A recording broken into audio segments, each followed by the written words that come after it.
Nos ocuparemos ahora de las declinaciones y los casos. La declinación o flexión, en latín, hace referencia al conjunto de todas las formas que puede presentar una palabra en los distintos casos y en número, singular y plural.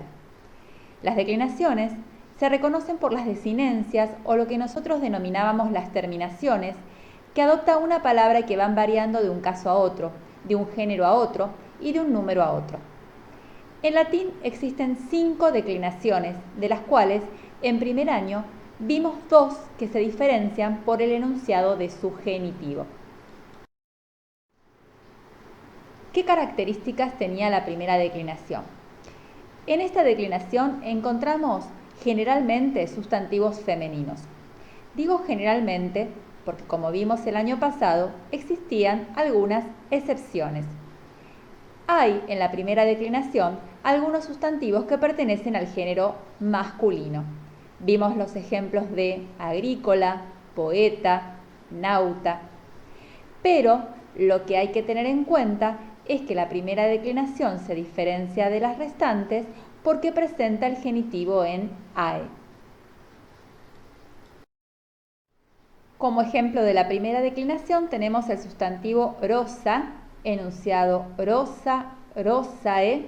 El genitivo en AE marca la pertenencia a la primera declinación, y si ustedes observan el cuadro, aparece declinado en todos los casos en singular y en plural.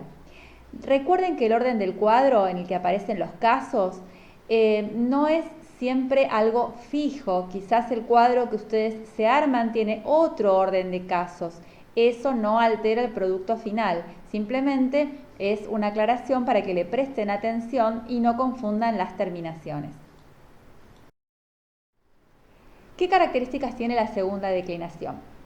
En la segunda declinación tenemos sustantivos generalmente masculinos. El nominativo singular terminado en us, aunque también vimos el año pasado existían algunas excepciones. Por ejemplo, el sustantivo puer, el sustantivo huir, que pertenecen a esta declinación, pero no terminan en us.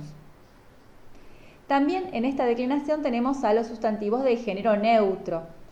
En esta declinación, el neutro también es un género que aparece habitualmente y tiene la diferencia con respecto al masculino de que su nominativo termina en ¿Cómo puedo saber que tanto los sustantivos masculinos terminen en us, o sean excepciones, y los del género neutro terminados en pertenecen a esta declinación? Porque el genitivo siempre es en i. Esto permite reconocer la declinación. Por ejemplo, dominus, domini, caelum, caeli. Un sustantivo, el primero es masculino, amo, señor. El segundo sustantivo, cielo, es neutro. ¿Por qué los dos pertenecen a esta declinación? Porque el genitivo es un genitivo en i. A continuación veremos algunos cuadros con sustantivos pertenecientes a la segunda declinación. El primero de ellos es el sustantivo filius, filii, de género masculino. Si ustedes observan, la declinación permite notar la diferencia entre las terminaciones o desinencias de la primera declinación que vimos con rosa y este sustantivo filius. Otro ejemplo con el sustantivo ager, que era una de las excepciones, porque como verán, el nominativo no tiene terminación en us. La otra excepción que habíamos mencionado, el sustantivo huir, cuyo nominativo tampoco tiene la terminación en us, sino en ir. Pero fíjense que los tres masculinos, filius, ager y huir, tienen su genitivo en i. Eso indica la pertenencia a la segunda declinación.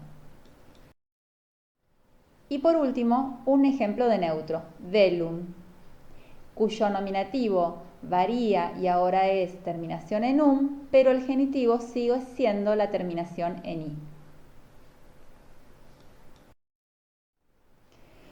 Los adjetivos también declinan, pero declinan teniendo en cuenta a qué sustantivo están acompañando.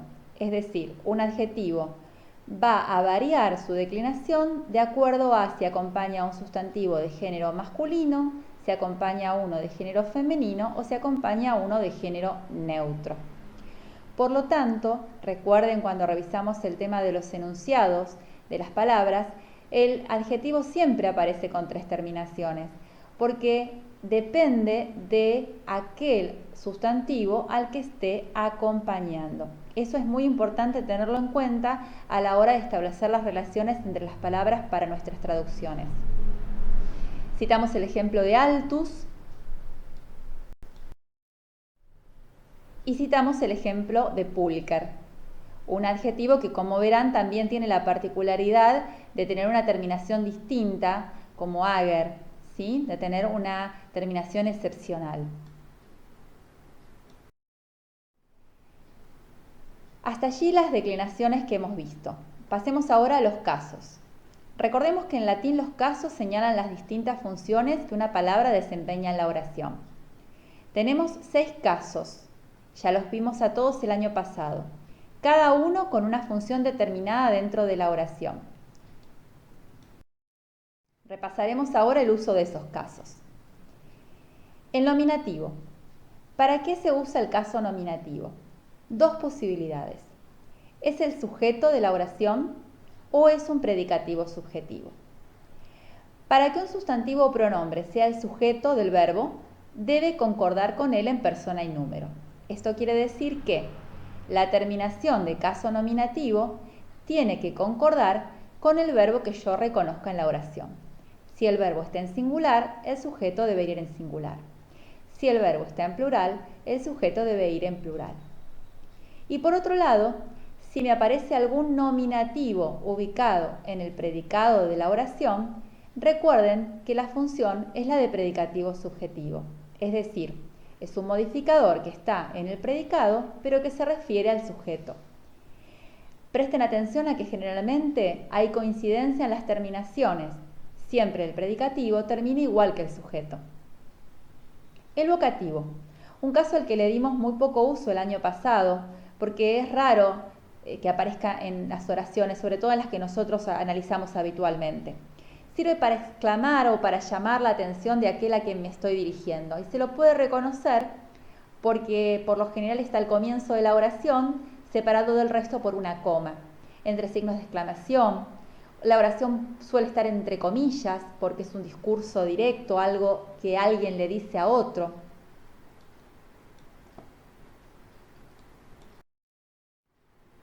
El caso acusativo. El caso acusativo tiene 2 posibilidades también en su función. Esto va a depender de si tiene o no tiene una preposición. Si el acusativo no tiene preposición, siempre va a ser un objeto directo. Cuando lo traducimos a ese objeto directo, si se refiere a una persona, está hablando de una persona, le voy a poner la preposición a para traducirlo. En cambio, si el acusativo aparece acompañado de una preposición, se transforma en un circunstancial. Recuerden que esto ustedes no lo tienen que adivinar mágicamente, sino que el vocabulario o el diccionario, cuando buscan la preposición, les está informando de con qué caso debe funcionar habitualmente. El dativo. El dativo funciona como objeto indirecto y se traduce siempre al castellano poniéndole la preposición a o para. Es a quién o para quién realizo determinada acción. Y los 2 últimos casos, el ablativo y el genitivo.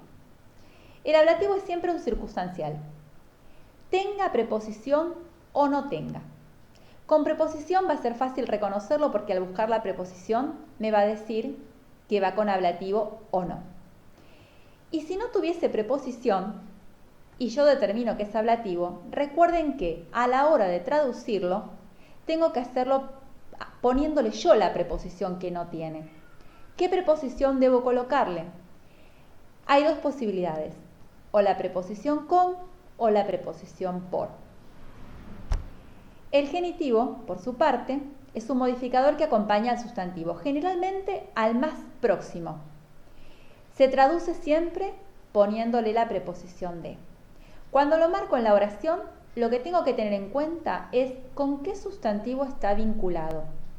No hace falta que le ponga modificador directo, indirecto, simplemente observar, y eso lo recalcamos un montón de veces el año pasado, no dejar un genitivo suelto por ahí en la oración, sino siempre tratar de indicar con qué palabra está relacionada, porque acuérdense que el genitivo puede estar en cualquier parte de la oración.